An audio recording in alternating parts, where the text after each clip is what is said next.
नमस्कार दोस्तों। आज हम बात करेंगे डायबिटीज मेलाइटस के साइन एंड सिम्टम्स के बारे में, यानी डायबिटीज के साइन एंड सिम्टम्स के बारे में। अब देखिए, जब भी आपकी बॉडी में शुगर लेवल बढ़ता है तो आपको क्या है पता नहीं चलता है। रैंडमली अगर आप टेस्ट करवाते हैं तो उसमें क्या है, आपका ब्लड ग्लूकोज लेवल बढ़ा हुआ आता है। ठीक है, तो ऐसे कौन से लक्षण है जिससे हमें पता चल सकता है कि हमारी बॉडी में क्या है, शुगर लेवल बढ़ा हुआ है। क्योंकि अगर लंबे टाइम तक आपकी बॉडी में शुगर लेवल बढ़ा हुआ है तो आपको बहुत सारी प्रॉब्लम डेवलप हो सकती हैं। तो कैसे पता चलेगा कि शुगर के लक्षण क्या है? तो देखिए, जब भी आपकी बॉडी में शुगर लेवल बढ़ता है तो आपको प्यास ज़्यादा लगती है, यानी आपकी थर्स्ट क्या होती है, इंक्रीज होती है। दूसरा क्या है, आपको यूरिन बहुत ज़्यादा आता है। अब ऐसा क्यों होता है? देखिए, जब भी आपकी बॉडी में शुगर लेवल बढ़ता है तो आपको पता है कि आपकी किडनी का काम है आपके ब्लड को फिल्टर करना। आपका ब्लड क्या है, आपकी किडनी से भी पास होता है। तो जैसे क्या है, आपकी बॉडी में ग्लूकोज लेवल बढ़ता है और आपका ब्लड क्या है, किडनी से पास होता है, तो आपकी किडनी पर लोड पड़ जाता है। वो क्या है, ग्लूकोज का, जब ग्लूकोज की मात्रा बढ़ जाती है तो किडनी क्या है, उसको प्रॉपर फिल्टर नहीं कर पाती है। तो ग्लूकोज क्या होता है, आपके वाटर के साथ बाइंड होके क्या है, यूरिन के थ्रू बाहर निकल जाता है। और जब यूरिन के थ्रू बाहर निकलता है तो उससे क्या होती है, बॉडी में डिहाइड्रेशन होती है। और डिहाइड्रेशन की वजह से आपको बहुत ज़्यादा प्यास लगती है और यूरिन भी आपको क्या है, बहुत ज़्यादा आता है। आपको भूख भी बहुत ज़्यादा लगती है, यानी आपकी हंगर भी क्या होती है, इंक्रीज होती है। तो जैसे आपका शुगर अब यूरिन में निकल रहा है तो एनर्जी लॉस हो रही है, इसलिए आपको भूख भी बहुत ज़्यादा लगती है। ठीक है, इसके अलावा और क्या प्रॉब्लम होती है? देखिए, ब्लरी विजन। अब ब्लरी विजन क्यों होता है? देखिए, जैसे ही आपकी बॉडी में शुगर लेवल बढ़ जाता है तो वो शुगर अब क्या है, आपके ब्लड में बढ़ गया है। अब आपके रेटिना में, आपके जो आंख में रेटिना है, ठीक है, जहाँ पर आपकी इमेज फोकस होती है, बनती है, तो जैसे ही वहां तक ब्लड सप्लाई जाता है तो उस ब्लड सप्लाई के साथ क्या है, ग्लूकोज भी जाता है। अब जैसे ही ग्लूकोज आपकी आंखों तक जा रहा है तो उससे क्या होता है, आपकी वेसल रप्चर्ड हो सकती है, यानी डायबिटिक रेटिनोपैथी की प्रॉब्लम हो सकती है। वो वेसल क्या हो सकती है, रप्चर्ड हो सकती है, वहां पर क्लॉटिंग हो सकती है। दूसरा क्या होता है कि जब आपका शुगर लेवल फ्लक्चुएट होता है, यानी घटता है बढ़ता है, ठीक है, क्योंकि शुगर लेवल डिपेंड करता है कि आपकी दिनचर्या कैसी रही है, आपका रूटीन कैसा रहा है। अगर आप बैठे हैं, कोई फिजिकल एक्टिविटी ज़्यादा नहीं हो रही है, आपकी डाइट कैसी है, उसके अकॉर्डिंग क्या है, आपका ब्लड शुगर लेवल फ्लक्चुएट होता रहता है, घटता बढ़ता रहता है। तो देखिए, जैसे ही क्या है, अब शुगर क्या है, आपके ब्लड के थ्रू क्या है, आपकी आंखों तक भी पहुंच रहा है। ठीक है, तो जैसे ही क्या है, शुगर लेवल बढ़ता है तो वैसे ही आपके लेंस, जो आंखों का लेंस होता है, उसका शेप भी क्या होता है, चेंज हो जाता है। जिसकी वजह से क्या होती है, आपको स्टार्टिंग में फोकस नहीं बन पाता है, आपका विजन हल्का हल्का क्या है, ब्लर होना स्टार्ट हो जाता है। उसके बाद क्या प्रॉब्लम आती है, जब लंबे टाइम तक शुगर लेवल बढ़ा हुआ रहता है तो कैटरैक्ट की दिक्कत होती है, जिसे हम मोतियाबिंद बोलते हैं। अब मोतियाबिंद क्यों बनता है? देखिए, ग्लूकोज जो है आपकी आंखों तक जा रहा है, ठीक है, वो सप्लाई आपकी आंखों तक जा रहा है, तो एक एंजाइम होता है जिसे हम एल्डोस रिडक्टेज बोलते हैं। वो क्या करता है, जो भी ग्लूकोज आपकी आंखों तक जा रहा है उसे सॉर्बिटॉल में कन्वर्ट कर देता है, और सॉर्बिटॉल क्या करता है, आपके लेंस में जम जाता है। जैसा आपने देखा होगा कि अभी फॉग हमारे क्या है, शीशों में जम जाती है तो हमें क्लियर नहीं दिखाई देता। उसी तरह के आपकी आंखों का जो लेंस है, वहां पर क्या होता है, सॉर्बिटॉल जमा हो जाता है, जिस वजह से मोतियाबिंद पड़ जाता है। ठीक है, सफेद मोतियाबिंद हम जिसे बोलते हैं, वो प्रॉब्लम होती है।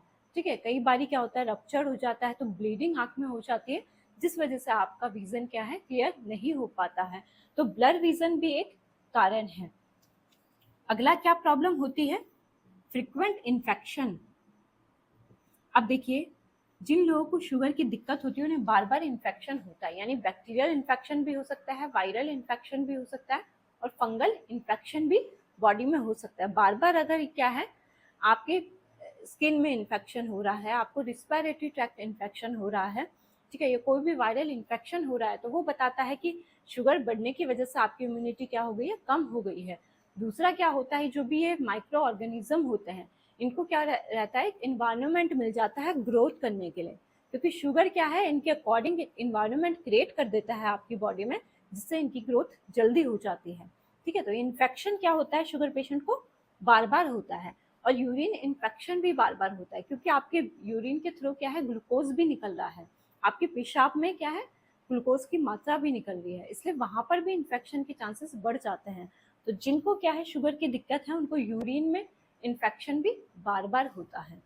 ठीक है, अगला जो कारण है अनएक्सप्लेन्ड वेट लॉस। अब देखिए, जब आपकी बॉडी में शुगर बढ़ना स्टार्ट होता है, उस टाइम पे क्या होता है, शुगर कैसे बढ़ता है, या तो आपका वेट बहुत ज़्यादा बढ़ गया है, ठीक है, फैट बहुत ज़्यादा आपकी बॉडी में हो गया है, या आपकी फिजिकल एक्टिविटी उतनी नहीं हो पा रही है, जेनेटिक फैक्टर भी रिस्पॉन्सिबल हो सकते हैं, कोई भी कारण हो सकता है जिससे आपकी बॉडी में शुगर लेवल बढ़ता है। तो स्टार्टिंग में क्या होता है, आपका वेट बढ़ता है जब आपको शुगर की प्रॉब्लम स्टार्ट होती है। धीरे धीरे अगर लंबे टाइम तक आपकी बॉडी में शुगर लेवल बढ़ा हुआ है तो आपका एकदम से वेट लॉस भी हो जाता है। अब ये वेट लॉस क्यों होता है, देखिए, आपकी बॉडी क्या करती है, ग्लूकोज क्या है, एनर्जी के तौर पर आपकी बॉडी में स्टोर रहता है। यानी अगर आप कोई भी काम कर रहे हैं, उसे एनर्जी कहाँ से मिल रही है, आपकी मांसपेशियों को शुगर से मिल रही है। ठीक है, तो जब शुगर आपकी बॉडी में क्या है, शुगर बढ़ जाता है, ब्लड में जब शुगर बढ़ जाता है तो शुगर का यूज नहीं हो पा रहा है, आपकी बॉडी उसका यूटिलाइज नहीं कर पा रही है, इसलिए शुगर की मात्रा आपके ब्लड में बढ़ गई है। तो जब आपकी मांसपेशियां, आपकी बॉडी शुगर का यूज नहीं कर पा रही है, तो आपकी बॉडी को अब एनर्जी कहाँ से चाहिए, अब वो एनर्जी आपकी बॉडी क्या करती है, फैट से, जो फैट आपकी बॉडी में मौजूद होता है उस फैट से क्या होती है, एनर्जी के तौर पर उसका उपयोग करना स्टार्ट कर देती है। तो देखिए, आपका जो लिवर होता है, जिसे हम यकृत बोलते हैं, वहां पर आपका फैट का ब्रेकडाउन होता है, यानी वहां पर आपका फैट टूटता है। ठीक है, और वो क्या बनाता है, एक फ्यूल की तरह काम करता है। यानी अगर ग्लूकोज नहीं मिल पा रहा है तो एक फ्यूल चाहिए जिससे आपकी मांसपेशियां, आपकी हड्डियां काम कर पाए। वो फ्यूल का काम कौन करता है, जब आपका फैट टूटता है तो वो कीटोन बनाता है, कीटोन बॉडी बनाता है। ठीक है, और जब क्या है, आपका लीवर कंटिन्यू वर्क कर रहा है, आपके फैट को तोड़ रहा है, तो उससे आपका क्या होता है, एकदम से वेट लॉस हो जाता है, जितना भी फैट आपकी बॉडी में होता है वो खत्म हो जाता है। ठीक है, और ये जब फैट खत्म होता है, जब एक्स्ट्रा वो फैट क्या कर रहा है, फैट का ब्रेकडाउन कर रहा है, तो कीटोन का लेवल आपकी ब्लड में बहुत ज्यादा बढ़ जाता है, जिससे आपका जो ब्लड है वो एसिडिक हो जाता है, जिसे हम बोलते हैं कीटो एसिडोसिस। कीटो एसिडोसिस, यानी आपकी बॉडी का जो भी फैट है उसे लीवर क्या कर रहा है, तोड़ना स्टार्ट कर रहा है। क्यों कर रहा है, क्योंकि वो एनर्जी शुगर से नहीं मिल पा रही है, शुगर बहुत ज्यादा आपके ब्लड में बढ़ गया है। ये प्रॉब्लम ज्यादातर उनमें होती है जिनमें टाइप 1 डायबिटीज होता है। ठीक है, और कीटो एसिडोसिस की वजह से क्या सिम्टम्स आपकी बॉडी में आते हैं, आपका सर घूमता है, आपका उल्टी करने का मन करता है, आपका हाथ पैर क्या है, बहुत ज्यादा ठंडे हो जाते हैं, जी मचलाता है, उल्टी आती है। ठीक है, ये सारे सिम्टम्स होते हैं कीटो एसिडोसिस के। तो देखिए, अनएक्सप्लेन वेट लॉस यानी एकदम से वजन का घट जाना, ये भी बताता है कि आपका शुगर क्या है, बढ़ा हुआ है। इसके अलावा क्या सिम्टम्स आते हैं, आते हैं न्यूरोपैथी। अब न्यूरोपैथी होता है कि अगर शुगर लेवल बढ़ा हुआ है तो ये आपकी नसों को भी क्या करता है, डैमेज करता है, आपके ब्लड सप्लाई को क्या करता है, रोक देता है, आपके ब्लड को गाढ़ा कर देता है। ठीक है, जिससे आपका ब्लड फ्लो प्रॉपर नहीं हो पाता है, आपकी जो नसें हैं जहाँ से सिग्नल जा रहा है उस नस को क्या कर देता है, डैमेज कर देता है, जिससे आपको सेंसेशन फील नहीं होती है। आपने देखा होगा जिनको शुगर की दिक्कत होती है उनके हाथ पैरों में क्या होती है, झंझनाहट होती है, सुनपन होता है। ठीक है, झंझनाहट होती है, सुनपन होता है, ऐसा लगता है कि आग उस पार्ट से निकल रही है, हीट बहुत ज्यादा लगती है, वो प्रॉब्लम होती है न्यूरोपैथी की। ठीक है, और ये प्रॉब्लम मोस्ट कॉमनली हाथ और पैरों में होती है। ठीक है, अगली क्या प्रॉब्लम होती है, देखिए, इनग्रोन टोनेल्स, यानी देखिए जो आपके पैर के अंगूठा होता है, मोस्टली ये प्रॉब्लम क्या होती है, पैर के अंगूठे में होती है। जो पैर के अंगूठे का नाखून होता है वो साइड से बढ़ना स्टार्ट हो जाता है। जब वो साइड से बढ़ जाता है तो वो आपकी जो त्वचा है, जो स्किन है उसके आसपास, वहां पर धंसना स्टार्ट हो जाता है, जिसकी वजह से आपको क्या होता है, दर्द होता है, वहां पर सूजन आ जाती है, कभी कभी पस भी बन जाता है। आपने देखा होगा बहुत लोगों को ये प्रॉब्लम होती है कि उनके पैरों का जो नाखून होता है वो क्या है, साइड से बढ़ जाता है और वहां पर पस जमा हो जाता है। वो प्रॉब्लम मोस्ट कॉमनली जिनका शुगर बढ़ा हुआ रहता है उनमें प्रॉब्लम बार बार डेवलप होती है। ठीक है, पैरों में क्या हो जाते हैं, अल्सर हो जाते हैं नीचे, क्योंकि सेंसेशन तो आप फील नहीं हो पा रही है, कहीं पर भी कट लग रहा है, आपके पैर में इंजरी हो रही है, तो वो दर्द आपको महसूस नहीं हो रहा है क्योंकि नर्व डैमेज हो गई है। तो आपके पैरों में अल्सर हो जाते हैं, क्रैक पड़ जाते हैं, ठीक है। ये सारी प्रॉब्लम होती है आपकी शुगर बढ़ने के कारण, ठीक है। अब और क्या सिम्टम्स आते हैं, देखिए एकेंथोसिस नाइग्रिकन्स की प्रॉब्लम होती है। अब एकेंथोसिस नाइग्रिकन्स क्या है, यहाँ पर डार्क पैचेस बन जाते हैं। आपने देखा होगा कुछ लोगों के गर्दन में क्या है, यहाँ पर गर्दन के साइड साइड पीछे पूरा क्या है, ब्लैक ब्लैक पैच बन जाता है, ब्लैक पट्टा सा बन जाता है, या आर्मपिट पर बन जाता है, या एल्बो में बन जाता है, ठीक है, पैरों में नी में बन जाता है। तो यहाँ पर जो फोल्ड होते हैं वहां पर ये डार्क पैच क्यों बन जाते हैं, देखिए ये प्रॉब्लम होती है इंसुलिन रेजिस्टेंस के कारण, इंसुलिन रेजिस्टेंस के कारण। अब देखिए इंसुलिन का काम है आपकी बॉडी में शुगर लेवल को कंट्रोल करना, यानी इंसुलिन कहाँ से बनता है, पैनक्रियास से बनता है। और इंसुलिन क्या करता है, आपके ब्लड में जो ग्लूकोज है उसे क्या है आपकी मांसपेशियों में भेजना स्टार्ट कर देता है, जिससे उसका यूटिलाइज हो पाए, ठीक है, और आपके ब्लड में ग्लूकोज ना बढ़े।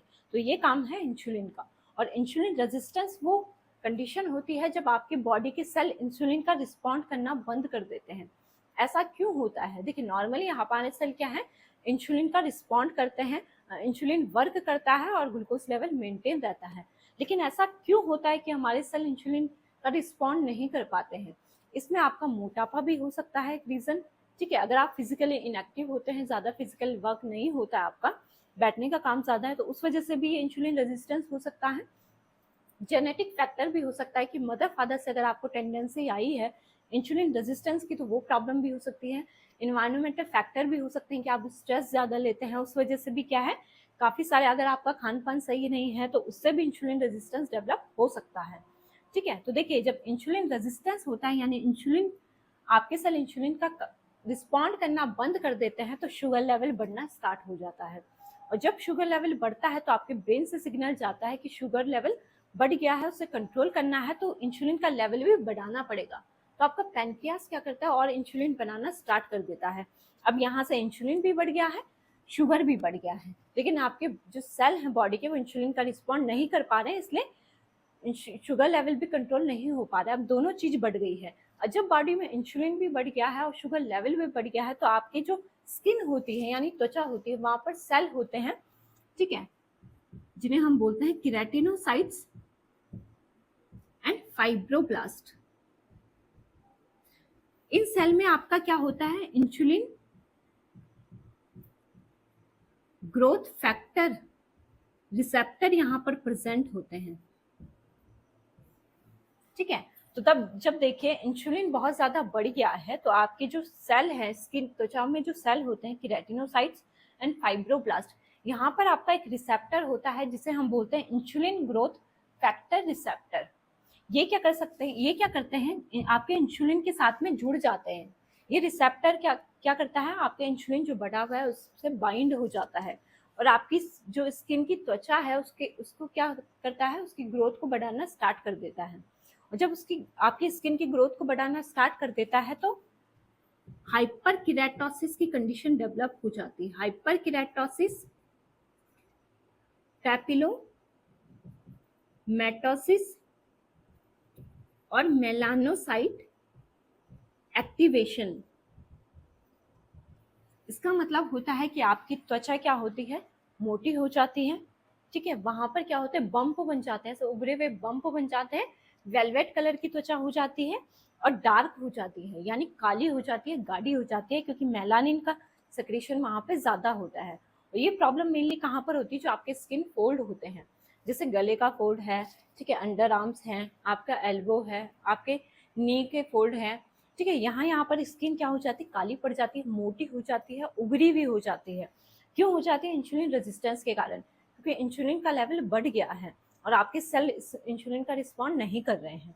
तो इंसुलिन के बढ़ने के कारण ये जो रिसेप्टर आपके स्किन में प्रेजेंट होते हैं, ये क्या करते हैं, इन जो स्किन सेल्स हैं इनकी ग्रोथ को बढ़ा देते हैं, जिस वजह से ये प्रॉब्लम डेवलप होती है। उस प्रॉब्लम को बोलते हैं हम एकेंथोसिस नाइग्रिकन्स, यानी मेडिकल भाषा में उस प्रॉब्लम को बोलते हैं एकेंथोसिस नाइग्रिकन्स। और ये प्रॉब्लम और भी चीज़ों में होती है। अगर आपका वेट बढ़ गया है, मोटापा है, अगर आपको पीसीओएस की प्रॉब्लम है, polycystic ovarian syndrome, insulin resistance के कारण अगर आपको ओवरी में सिस्ट बन गई है तो भी ये प्रॉब्लम डेवलप होती है। कुछ कैंसर में अगर आपको गैस्ट्रिक यानी पेट का कैंसर है तो उसमें भी ये प्रॉब्लम एकेंथोसिस नाइग्रिकन्स की डेवलप होती है। ठीक है, तो ये क्या होता है, ये जो डार्क पैचेस आपके स्किन फोल्ड पर बनते हैं ये भी बताते हैं कि आपका शुगर लेवल क्या है, बढ़ा हुआ है। ठीक है, अगला प्रॉब्लम होती है फ्रोजन शोल्डर की। फ्रोजन शोल्डर होता है कि आपका शोल्डर फ्रीज हो जाना, यानी जो आपका जॉइंट कैप्सूल होता है, देखिए ये आपका कंधे का जॉइंट होता है, शोल्डर जॉइंट है जो जॉइंट कैप्सूल से जुड़ा हुआ है, यानी जॉइंट कैप्सूल जो होता है उसने इस जॉइंट को क्या कर रखा है, होल्ड कर रखा है, इसलिए आप इजिली क्या है हाथ को अपने मूव कर पा रहे हैं। ठीक है, तो फ्रोजन शोल्डर होता है कि जब आपका जॉइंट कैप्सूल इन्फ्लेम्ड हो जाता है, वहां पर इन्फ्लामेशन हो जाती है जिसकी वजह से आपका जॉइंट क्या हो जाता है, अकड़ जाता है, स्टिफनेस वहां पर होती है और पेन होता है, यानी अकड़न होती है और दर्द आपको अपने शोल्डर जॉइंट पर फील होता है। ये प्रॉब्लम मेनली उनमें होती है जिनको डायबिटीज की प्रॉब्लम है और मेनली उन पेशेंट में होती है जिनका क्या है, हाथ का ज्यादा काम नहीं होता, यानी मूवमेंट ज्यादा वो नहीं करते हैं, तो कुछ सालों बाद उनको ये दिक्कत स्टार्ट हो जाती है। तो फ्रोजन शोल्डर क्या है, डायबिटीज पेशेंट में भी ये प्रॉब्लम होती है। अगली जो प्रॉब्लम होती है उसे हम बोलते हैं ट्रिगर फिंगर। अब ट्रिगर फिंगर क्या है, देखिए ये जो ट्रिगर फिंगर की प्रॉब्लम होती है मेनली आपकी रिंग फिंगर में होती है, ये आपकी रिंग फिंगर होती है। तो यहाँ पर क्या होता है, जो इस उंगली में क्या होता है, टेंडन होता है, ये टेंडन इन्फ्लेम्ड हो जाता है। टेंडन का काम क्या होता है, टेंडन का काम होता है आपकी मांसपेशी को आपकी हड्डी से जोड़ना। तो जब ये टेंडन इन्फ्लेम्ड हो जाता है तो ये आपकी जो फिंगर है ये ऐसे बेंड हो जाती है। ठीक है, नॉर्मली ये प्रॉब्लम क्या होती है, सुबह के टाइम पे होती है। ठीक है, कभी कभी क्या होता है जिनको शुगर क्या है लंबे टाइम तक बढ़ा हुआ है उनकी उंगली क्या हो जाती है, बैंड हो जाती है, और जब ऐसे झटकते हैं तो आपका हाथ क्या है, ये उंगली ऊपर आपकी जाती है, तो उस प्रॉब्लम को बोलते हैं हम ट्रिगर फिंगर। ये प्रॉब्लम भी बताती है कि आपकी बॉडी में शुगर लेवल बढ़ा हुआ है। देखिए छोटे छोटे से साइन हैं जो आपकी बॉडी में बताते हैं कि शुगर लेवल को बढ़ा हुआ है। ठीक है, तो आपकी उंगली बेंड हो जाती है क्योंकि टेंडन इन्फ्लेम हो जाता है, उस कंडीशन को हम ट्रिगर फिंगर बोलते हैं। ठीक है, अगला है चारकोट ज्वाइंट। देखिए चारकोट ज्वाइंट क्या होता है, जो चारकोट ज्वाइंट की प्रॉब्लम होती है मेनली आपके पैरों में होती है, आपके एंकल ज्वाइंट पे होती है, आपके फुट ज्वाइंट पर होती है।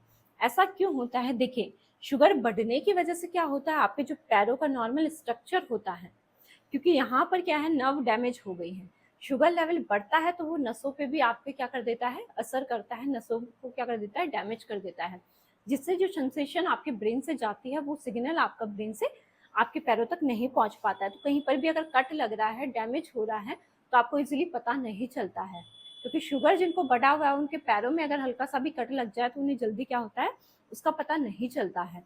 तो देखिए चारकोट ज्वाइंट में क्या होता है, नर्व डैमेज होने की वजह से उनकी जो पैरों की हड्डियां होती हैं वहां पर क्या होता है, जो ज्वाइंट होता है उसके अराउंड क्या होता है, फ्लूइड भर जाता है, जिसकी वजह से वो जो नॉर्मल ज्वाइंट होता है उसका स्ट्रक्चर क्या हो जाता है, डिस्टेंट हो जाता है, फैल जाता है। ठीक है, वहां पर क्या होती है, हड्डियां जो होती हैं वो क्या होती हैं, टूटना स्टार्ट हो जाती हैं, उसका ढांचा बिगड़ जाता है, यानी डिसलोकेशन हो जाता है, डिस्टेंडेंट हो जाता है, डिस्ट्रक्शन हो जाता है। ठीक है, डिसऑर्गेनाइज हो जाता है, यानी जो नॉर्मल स्ट्रक्चर होता है वो क्या होता है, पूरा डैमेज हो जाता है, नॉर्मल जो पैरों का जो नॉर्मल ढांचा होता है वो बदल जाता है, पैर ऐसे फूल जाएगा वहां पे से। ठीक है, दर्द होगा और जो उसका नॉर्मल जो शेप होता है वो भी चेंज हो जाता है, तो उसे हम बोलते हैं चारकोट ज्वाइंट। और ये प्रॉब्लम मेनली पैरों में होती है, एंकल ज्वाइंट पर होती है, जिससे क्या होता है, फ्रैक्चर होने के चांसेस भी होते हों। आपने देखा होगा जिनका शुगर लेवल बढ़ा हुआ है उनके पैरों में एंकल ज्वाइंट पर या उनका जो क्या है टार्सल ज्वाइंट होता है, पैरों का जो ज्वाइंट होता है वहां पर फ्रैक्चर इजीली आ जाता है। वो किस वजह से आता है, शुगर बढ़ने की वजह से आता है। तो ये प्रॉब्लम भी बताती है कि आपकी बॉडी में शुगर लेवल बढ़ा हुआ है। अगली क्या प्रॉब्लम होती है, उसे हम बोलते हैं डायबिटिक कीरो आर्थ्रोपैथी।